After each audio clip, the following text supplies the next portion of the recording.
महाकाय सूर्यकोटि समप्रभ निर्विघ्नं कुरु मे देव सर्वकार्येषु सर्वदा। आप बीती, क्योंकि उनकी भी एक दुनिया होती है और जो कभी कभी आपके पास आ जाती है और तब होते हैं डरावने सपनों से सच्चे अनुभव।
वो चौंक उठे।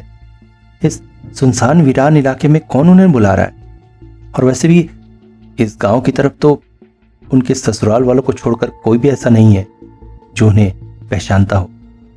वो थोड़ा सा डरे, फिर मन का भ्रम सोचकर एक बार पीछे मुड़कर देखने की कोशिश की, और ये उनकी सबसे बड़ी गलती थी। पीछे मुड़ते हुए उन्होंने देखा करीब 8 फुट ऊंचा एक इंसान उनसे कुछ दूरी पर खड़ा है।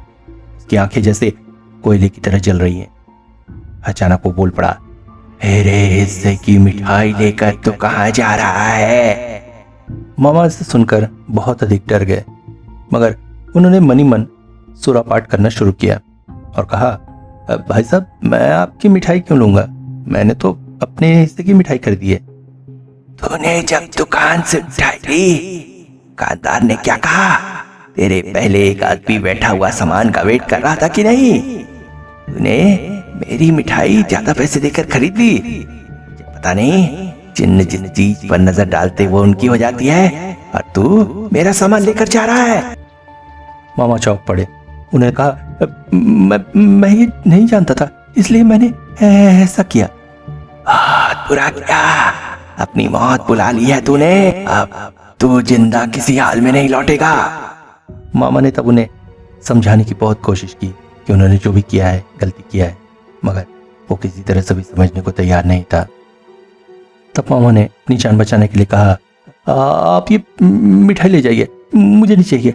मैंने इसमें से एक भी नहीं खाई है, झूठी नहीं की है। मैं तो इसे ससुराल ले जा रहा था। मैं खाली हाथ ही चला जाऊंगा। उन्होंने मिठाई सामने रख दी।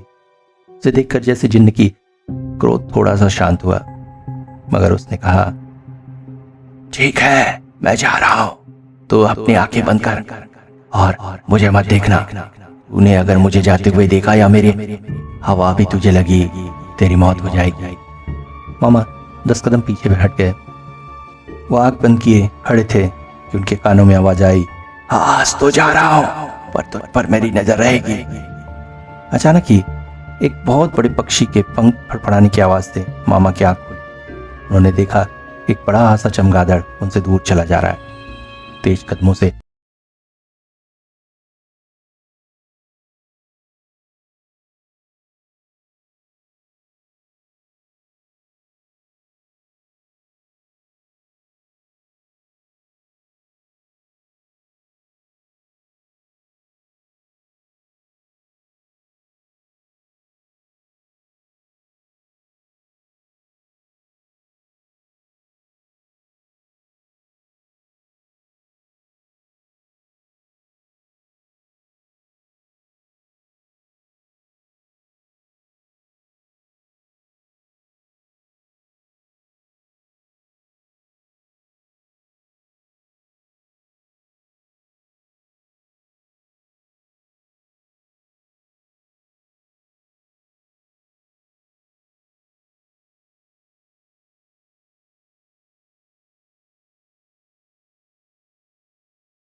में फोन किया गया। पापा जब आए तब तक डॉक्टर आ चुका था। माँ को इंजेक्शन दवाइयाँ वगैरह दी जा रही थी। डॉक्टर ने कहा, जैसी हालत देख रहा हो 72 घंटे से पहले कुछ कहा नहीं जा सकता। हालांकि 72 घंटे बाद माँ को होश तो आ गया था, पर 1 महीने तक उनके गले से आवाज नहीं निकली थी। 1 महीने बाद जब वो स्वस्थ हुई तो पड़ोसी उनसे मिलने आया, पूछा रात को उन्होंने क्या देखा था। पड़ोसियों में ये बात कानाफूसी की तौर पर होती थी, मगर माँ ने इसे प्रत्यक्ष रूप से देखा था। ये बात सबको चौंकाने वाली। फिर पिताजी और पड़ोसी मिलकर उस मारवाड़ी को बुलाते हैं, और जब वो घर में आता है तो उस घर के बारे में एक आश्चर्यजनक बात उसने बताई। तब उसने बताया कि इस घर के ऊपर एक अभिशाप है। जब सबने पूछा कि वो अभिशाप क्या है, तो उसने बताया कि इस घर के मालिक की 2 शादियां होती हैं और पहली पत्नी और उसका बच्चा मर जाता है। सबने पूछा क्या अभिशाप, इस पर वो चुप रहा।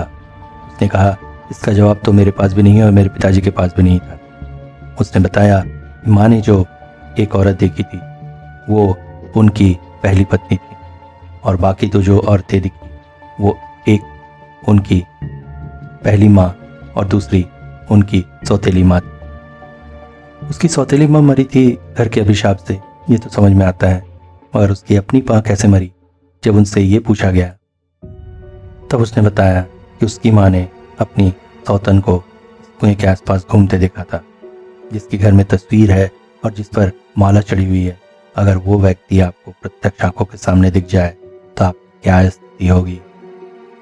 और वही हुआ था उनकी माँ के साथ। हृदय गति रुकने से उनकी मृत्यु हो गई थी।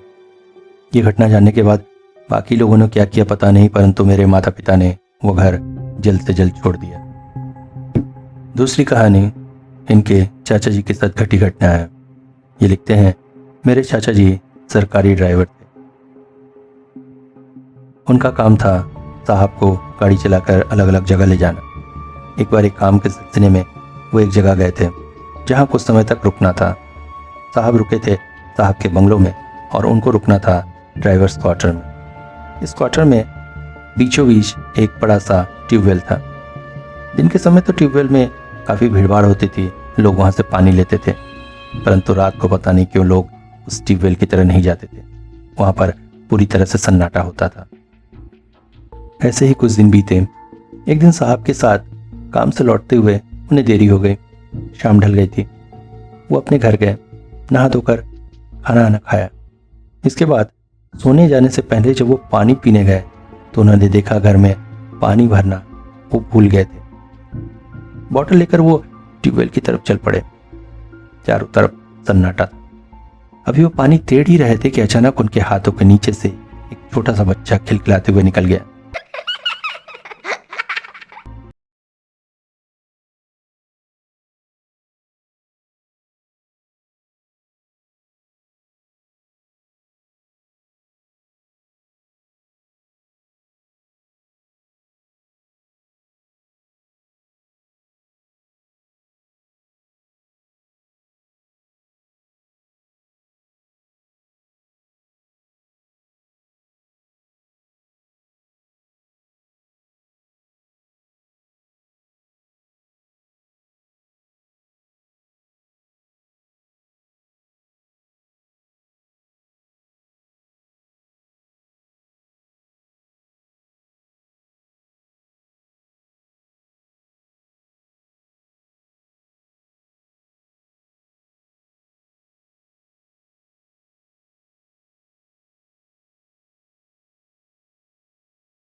साथ लेकर आए भयानक एक याद।